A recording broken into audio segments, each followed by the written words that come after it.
Hey, welcome to Tabletop Skirmish Games. I'm Lee, and in this video we'll be taking a look at the 8 colleges of magic for Dungeon Bowl.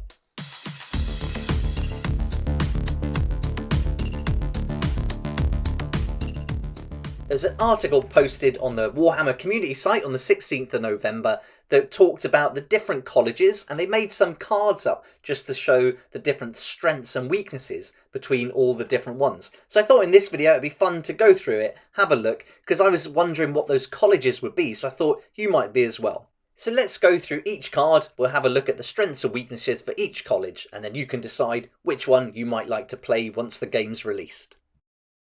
And the good news is it tells us in the article that Dungeon Bowl will be available for pre-orders soon, so we could see this announced this weekend when the previews are released, or certainly before Christmas. In the article it tells us that Dungeon Bowl stems from an agreement made between the 8 colleges of magic in Altdorf, and instead of engaging in magical duels that were not only dangerous for the wizards themselves but also much of the city, it was decided that disputes would be resolved by games of Dungeon Bowl between teams of hand-picked players, and the action would be contained underground with access granted only through sorcerous translocation by arcane portals. Each of the 8 colleges embodies a different kind of magic and prefers a different set of players and styles. So let's have a look at those colleges in detail now, and we'll go through the strengths and weaknesses. The first college is the College of Fire, and this is going to be made up of tough, headstrong players, and they're going to be taken from teams such as the Dwarfs and the Ogres, but also from Khorne and Chaos Chosen.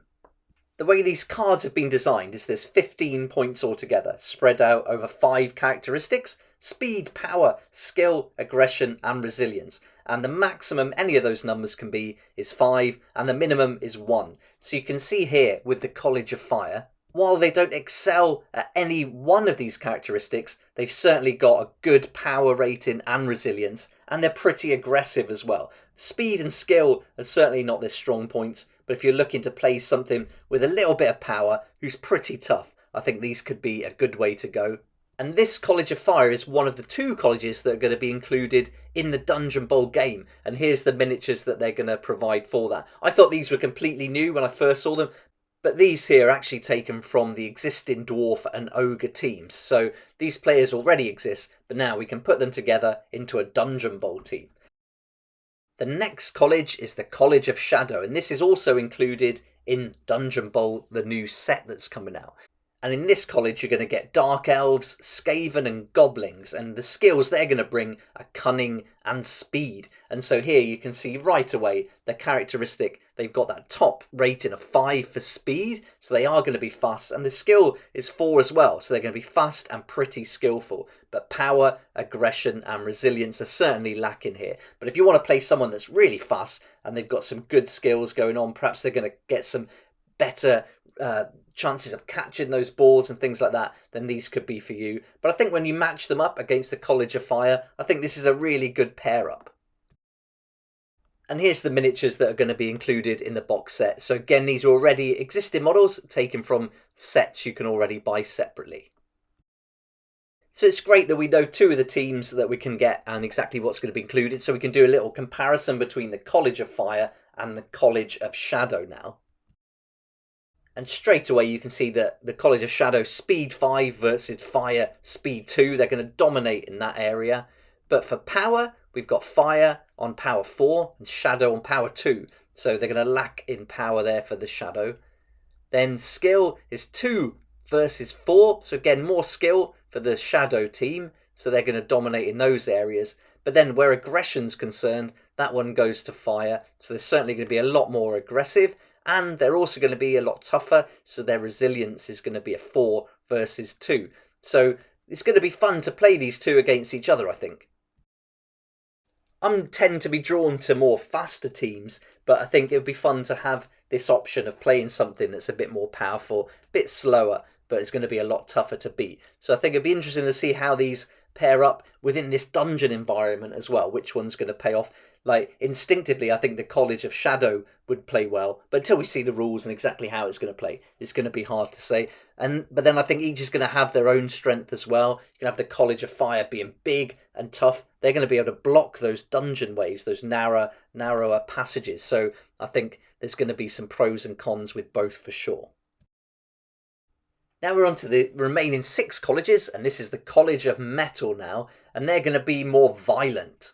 And that violence is going to come from a mix of orcs, black orcs, Khorne and humans. So a real good mix there. And look at those stats, all 3s. So these are just straight down the middle of the road. Speed, power, skill, aggression and resilience, all rated at number 3. So while they're not going to excel at anything, they're not particularly bad at one thing either. So real nice even balance. I think that's going to come from having those black orc blockers, and then with the humans acting as the kind of blitzers involved in it, then that's going to really work well, and I think they're going to be a good team together for sure.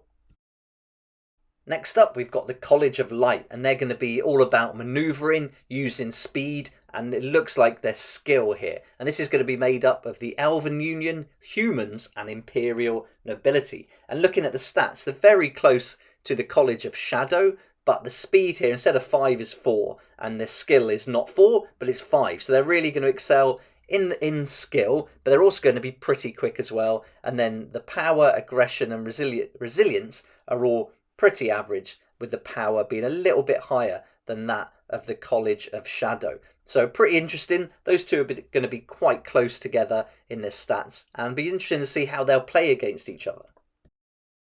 Next up, we've got the College of Death, and this one's probably going to be my favourite. And here, they're looking at using their power to smash through the defences of their opponents.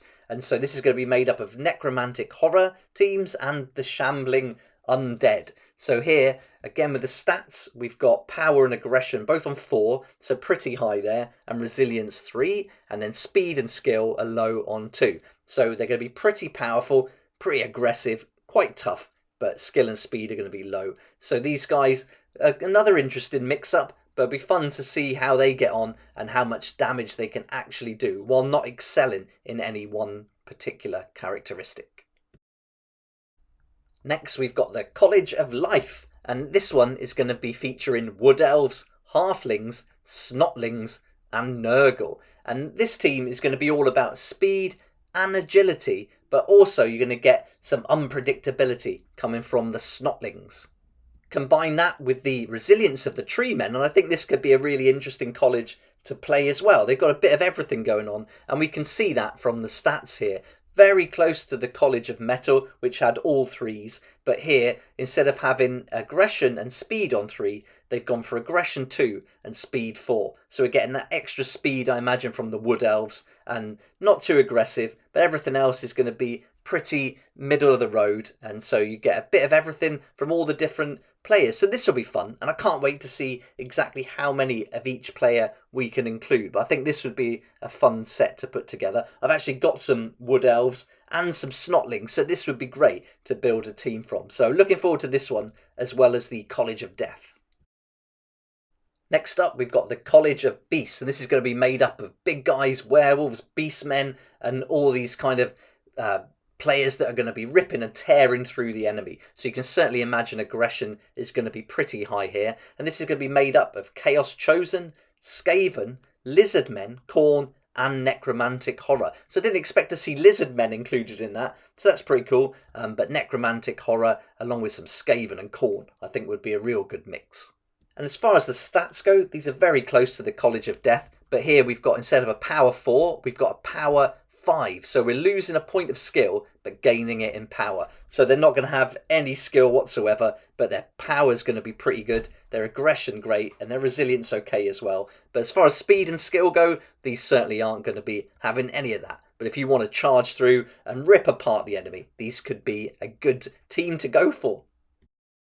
And for our final college, we've got the College of Heavens, and this is made up of lizardmen, humans, and Imperial Nobility. And as you'd expect from that, we're going to see some really fast players in this, but that's pretty much it. The speed is going to be their main asset. As we look at the stats, they've got speed 5, power 3 and skill 3, aggression 2 and resilience 2. So they're not far off the College of Metal here, but rather than being all 3s, they've lost 1 on aggression, 1 on resilience, and added both of those to speed. So yeah, it's all going to be about speed here, a little bit of power and a little bit of skill. But as far as aggression and resilience comes, that's not going to be so good. So I think these could be easy to bash through as you go through those corridors. But if they slip by, they're going to have that speed and skill to get towards the different objectives.